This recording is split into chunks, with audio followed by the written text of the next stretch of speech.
What's up, everybody? Welcome to Sports Earth. In this video, I will be doing my very first NBA mock draft. So this mock draft, as you saw by the title, it's going to be the lottery picks only, so just the top 14 picks. But of course, this is just right after the lottery, which I live streamed. So that live stream is on my channel if you want to see how the picks resulted, but you'll see that in this video. So we'll be doing 14 picks, and this is my list of the top prospects. It's kind of old. I'll have a new list coming out within the next couple of weeks, but you'll see some of these guys, probably not guys that low, but you will see some of these guys in today's video. But we're going to go ahead and begin. So the Detroit Pistons, they won the lottery. They have the very first pick. So I just want to take a quick look at their roster. They have some young pieces. Jeremy Grant was a very good player this year. He's not necessarily young, but he's a very good player. Mason Plumlee. They have Killian Hayes, who they drafted last year at the point guard position. Doom Boya, they'll pick up his option. Isaiah Stewart, Sadiq Bey were both pretty good young players. Saban Lee, they'll probably bring back. But the easy, obvious, everything in between pick right here is Cade Cunningham. So, Cade Cunningham, without a doubt, the top prospect in this year's draft class. In this video, I'm not really going to go super in-depth about the players and more the fit. So Cade Cunningham, he's going to come into this team. You know, Killian Hayes, he wasn't amazing last year. But, you know, you have some upside there in Killian Hayes at the point guard position. But Cade Cunningham is a guy that you really can't pass up on. So I feel like that's a guy you have to pick. The Houston Rockets, I already know who I'm taking here at number 2 overall. But, let's see, I gotta get this to work. So, John Wall, you got him at point guard. Eric Gordon. Christian Wood was a very good player last year. You got him under contract for a couple years. I wouldn't be surprised if they bring back Kelly Olynyk. He was pretty good last year when they brought him over in the Victor Oladipo trade. Kevin Porter Jr. is a bright young guard. They've got Daniel House still. Jay Sean Tate was a very good rookie. So, they have some solid players to work with. Maybe they trade John Wall. I don't know if they're going to be able to trade his contract, though. So even though you have Christian Wood and you're probably going to bring back Kelly Olynyk, the easy pick here is Evan Mobley. Without a doubt, the second most talented player in this draft class. He's got such a good game. And I think probably Olynyk off the bench, if and they probably will draft Evan Mobley, I think it would look like Mobley and Wood, probably Christian Wood running more the power forward position, and then you'd have Olynyk coming off the bench. I would assume that's probably how it would look. Next up at number 3 overall, the Cleveland Cavaliers. They have a very interesting team here, and it's mainly because of their top player, Colin Sexton. So he'll be back with the team, but there's been some rumors that potentially Colin Sexton is going to be traded. So, of course, that's kind of big. He's the leader of that backcourt. Darius Garland also improved a lot this year. He's got an option, so they'll bring him back. They drafted Okoro last year. Jarrett Allen should be back. And then other than that, they have Kevin Love, who maybe they try to trade this year. Maybe they finally try to trade him. They've got Taurean Prince, Larry Nance. They have some solid pieces. Jetty Osman as well. But if they trade Colin Sexton, then they're going to be missing a big gap right there. Maybe Okoro was able to fill it. But Jalen Green, and I think a Colin Sexton trade is fairly realistic at this point. So taking a guy like Jalen Green, who's an amazing scorer, if they were to lose Colin Sexton, if he sort of forces his way out of there, I just clicked on his profile again. All right, we're not clicking any more profiles. If Colin Sexton forces his way out of there, then Jalen Green can come in right away and be that top scorer that Colin Sexton was for the Cleveland Cavaliers, because that's going to be sort of a gap. Now, Jalen Suggs would be another guy, but I think with Darius Garland, I think you'd rather have Jalen Green. Kuminga's always an option, but I think Jalen Green's going to be the pick here at number 3. And number 4, I've got the Toronto Raptors to pick for. So the Raptors, Kyle Lowry might not be coming back. Next year. Jalen Suggs at 6'4", he would be a nice option in the backcourt. Fred VanVleet's only 6'1", and Lowry probably gone. Other guys in the backcourt, they have Malachi Flynn they drafted last year. He's 6'1". Gary Trent can't really run the one position at all. But Jalen Suggs is a guy who can be a point guard or a shooting guard, in the league. He's a great facilitator, good on defense. He just needs to really improve his jump shot a little bit more, and I think he can become a great player. Has the potential to be one of the best players from this class. As much as I'd like to go out there and get a really good big, I mean, Kuminga's there, but he's not really going to fill that role, so Jalen Suggs has to be the pick here at number 4 overall. At number 5 overall, the Orlando Magic are on the clock, and the Orlando Magic have an interesting team here.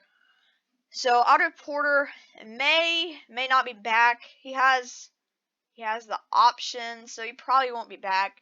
They have Gary Harris, Terrence Ross. There might be a chance that both these guys are gone, but you're going to have back Fultz, Isaac, Mo Bamba, Wendell Carter, Cole Anthony will be back, RJ Hampton. They have some young pieces to work with here, but they are missing quite a few spots on this roster, and they also have the 8th pick, so they'll be able to get 2 good players out of this draft. Maybe they look to trade up for a guy like Evan Mobley or one of the Jalens, because there's a pretty solid chance that all 3 of those guys will be off the board by the time they pick at number 5 overall. So the Magic here, they're kind of looking, they have some young guards that are solid. They have Markelle Fultz, they have Cole Anthony, RJ Hampton maybe has some upside too. He was part of the Aaron Gordon trade with the Nuggets. But, I mean, Jonathan Isaac, he's kind of hurt sometimes, and, you know, I'm not really sure that he's worth a long-term investment for the Magic. He might be worth a long-term investment for somebody else, but I don't think he's really going to fit what the Magic are looking for. But Jonathan Kuminga, he's a very athletic prospect, and he can play the 3 or the 4, so he gives the Magic some versatility in that front court where they kind of need it. So I think I'm going to have to go with Jonathan Kuminga here at number 5 overall. Number 6 overall, the Oklahoma City Thunder, they fell in the lottery some, and that hurts, because they had a chance to grab a guy like a Jalen Suggs to pair with Shai Gilgeous-Alexander, and I assume that they'll probably end up trading, okay, he's not on here, but I assume they'll probably end up trading Kemba Walker, who, of course, they just recently acquired. So I don't think there'll really be a second guard that sort of solidify their spot next to Shai, but Scotty Barnes is a guy that could be running the point guard. He'll likely, though, run the small forward or maybe even power forward, but he's a guy that's a great facilitator, great defender, does all the little things. As a scorer, he needs to improve, but I think he'll be a nice piece next to Shai Gilgeous-Alexander to expand their team around. Next up at number 7, the Warriors. I think that, and I talked about this on the live stream the other day, I think that Scotty Barnes would have been the perfect player for the Golden State Warriors, but because they're not able to get him here, there's a chance maybe that a guy like Andrew Wiggins is traded this offseason. But the Warriors have a good-looking team. Once Klay Thompson comes back, if he comes back and plays pretty well, this is a team that could potentially be looking to contend for a championship. But behind Steph and Klay, as far as guards go, you're kind of lacking. I mean, Jordan Poole is solid. Damian Lee, got him as well. But a guy like, let's see, I got to find him, Davion Mitchell. Davion Mitchell is one of the most NBA-ready players in this draft class. He can defend, he can score, and while he is a little bit older than some of the other prospects, the Warriors are okay with that. They're trying to win right now with Steph and Klay still, for the most part, in their primes. We don't really know how Klay is going to come back from injury, but Davion Mitchell can run the second-team offense. Not going to come in here and be a starter, but can be a very impactful bench player and potentially help lead the Warriors back to the playoffs. At number 8, so they selected Jonathan Kuminga already, so they got sort of a small forward, power forward player, and with the prospects left on the board, Orlando just needs something. I think they're looking probably for a guy that sort of has some potential. I don't think you really want to go with one of those safer picks. I mean, a guy like Moses Moody, I guess he would kind of make sense. Jalen Johnson has the potential to be really good. I can see even Keon Johnson, just with his athletic upside, having a chance to go here. Zaire Williams is an interesting prospect, but I don't think I want to take him all the way up here at number 8. And even if we wanted to look at a guy like Josh Giddey, that might be a little bit of a reach, though. So at number 8, the Orlando Magic. Where do I go here? You got Kuminga. James Bouknight's an interesting prospect. If he can improve a little bit as a shooter, you know, I think that'd be interesting.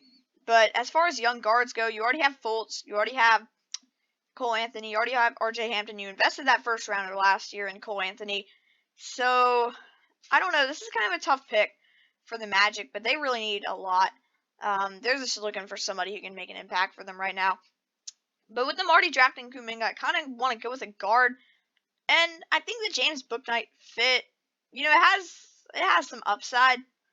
James Bouknight is a guy that has the potential to be a high volume offensive star. I just don't know. I don't really want to pick a guard for this team, but I don't really know where else I would go. So I'm going to take James Bouknight here for the Orlando Magic at number 8. I don't really love the pick. I don't think the Magic really should go with 2 guards. But based on who's already gone, I think that Bouknight would be a solid fit there. Because they're not going to take a guy like Franz Wagner at this spot in the draft. At number 9 overall, the Sacramento Kings. They might be the team to take Franz Wagner. Franz Wagner, he's going to come into the NBA. He's going to be a big-time defender. Has some scoring upside, but his ceiling isn't super high. But you already have De'Aaron Fox. You already have Tyrese Halliburton. Let's see. You have Buddy Hield as well on a big contract. But at the small forward position, you don't really have a lot. And Franz Wagner, maybe he's a guy that gets some starts next year on this Kings team. But I think they need some defensive help. They have the scoring and shooting ability with Hield and Fox and Halliburton. So I think I go with Franz Wagner here to the Kings at number 9. At number 10 overall, the New Orleans Pelicans. They might be looking for a new guard. Lonzo could be gone. Maybe Eric Bledsoe is not on the team next year. They drafted Kira Lewis last year, but I think they're looking for a guard. Keon Johnson is a very interesting prospect. I think he can come in here and make an impact. This is a team that wants to stay young. They have a young core with Ingram and Zion, and they're just trying to make Zion happy. So I think getting a guy who can act as a facilitator, a guy like Keon Johnson, there's some other guys in this draft, but I think you're looking for a guard here. It's too high to take Cooper. I don't know how Josh Giddey would really fit. I think they need somebody who's a little bit better of a shooter, and I think Keon Johnson has the upside there. So we're going to take Keon Johnson here to the Pelicans. Next up at number 11, you got the Charlotte Hornets. So looking at this roster, you're probably going to lose. The big thing is Devontae Graham. You're probably going to lose Devontae Graham. So in the backcourt, you'll still have LaMelo. Okay, so you'll still have LaMelo. You'll still have Monk. You'll still have Rozier. So you'll still have a good backcourt. But I wonder if they look for another point guard. So you've got LaMelo, Terry, Monk. You've got Hayward. But then the bigs, I mean, PJ Washington, he'll probably be back. They still have Bridges. Is it too early? I don't think that Sengun would really be a great pick right here for the Charlotte Hornets. I'm not really sure where to go for Charlotte. I think it's too early to take a guy like Isaiah Jackson, even though I think that'd be a pretty decent pick for this team. Maybe, I mean, there's just nobody that's really worth taking at this spot in the draft. I gotta think here. I don't really want to go with a guard. I want to go with a big man. There's just not somebody that really fits what Charlotte's going to need here, but I think they have to go with a big man. So, Kai Jones, I just don't really think that Kai Jones would really fit what Charlotte's looking for. Same with Greg Brown.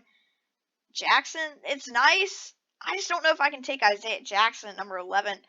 But I think Isaiah Jackson could be a solid pickup. Do I make this pick? I'm not sure. I'm not sure about this pick.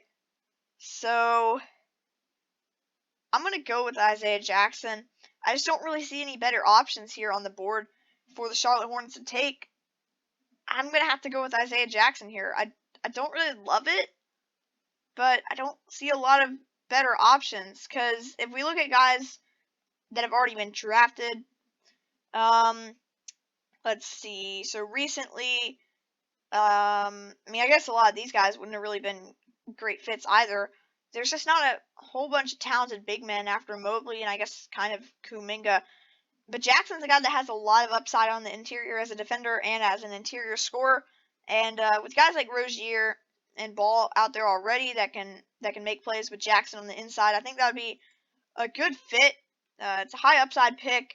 I just don't really like taking Isaiah Jackson in the lottery. I'm sure you guys are going to hate that pick. I just don't know really who else to take. Spurs are up now at number 12. So you've got DeJounte Murray. DeRozan's going to leave. I don't really think that's much of a question. I'd be amazed if he stays. You got Murray. You've got Derek White. You drafted Devin Vassell last year. Lonnie Walker's still there. Keldon Johnson. Just looking through this roster, I think, and I saw this on another mock draft. Somebody, I don't know if they were a Spurs fan or, just a viewer, but they made a comment about the Spurs and how if Jalen Johnson's here at number 12, they don't really think that they should pass up on him.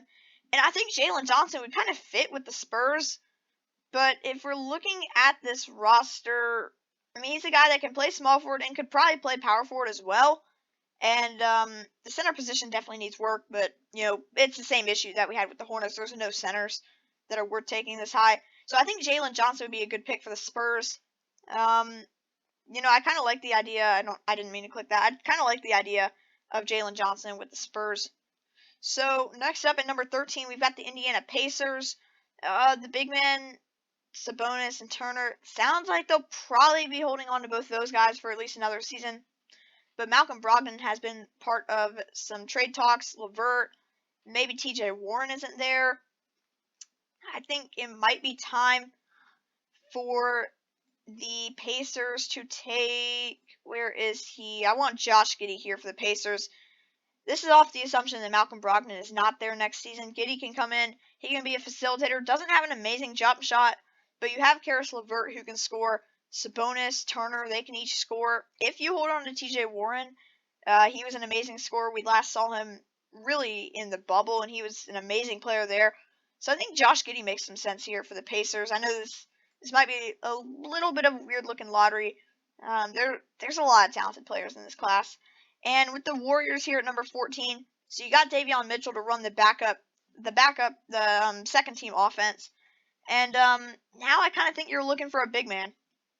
And one guy that's, I guess, slid down the board, just considering he's a big man, is Kai Jones. I was talking about this on the live stream. I think Kai Jones would be an excellent fit with the Warriors. He's a guy that has a lot of athletic upside and can step in maybe in a couple of years as a starting guy. Next to Wiseman, you can have a young athletic front court. So I think I'm going to go with Kai Jones here. Yes, I'm letting Moses Moody and Corey Kispert slide past the Warriors picks. It's super tempting. But with you already taking a guy like Davion Mitchell, who's going to be a big-time scorer in the backcourt, I think you kind of eliminate Moody, who's a big-time scorer and a good defender as well, just because they're kind of similar players. I think the Warriors, I don't think it would really benefit them to take two fairly similar players. I guess Mitchell may be a little bit more of a ball handler. And then Kispert, I could definitely go with Kispert here. The Warriors don't have another pick, so they're not going to have another chance to get a shooter. But with Curry and Clay, I think you trust the backcourt shooting. I think you're looking for some big depth. Kevon Looney, I assume they'll bring him back. So you have Draymond, Wiseman, Looney, but you don't really have a lot else. I mean, you have Pascal, I guess. You have some decent depth in the front court, actually. Maybe I don't go with Kai Jones. Maybe I do go with Corey Kispert. I remember this being a popular pick a little bit earlier back in the mock draft season. I'm not sure here. I kind of think that Andrew Wiggins might be on the way out. I think they might trade him for something. And with Wiseman, I think you have to go with Kai Jones. Just get some depth. Just get some depth in the front court. I'm going to go with Kai Jones. It really could be any three of these guys. But there's some good players left. Jaden Springer's a guy that I really like. Zaire Williams looks excellent on film. There's a lot of good prospects here. Usman Garuba is a guy that I love. I just don't know how high you can take him because of the risk and the lack of offensive ability.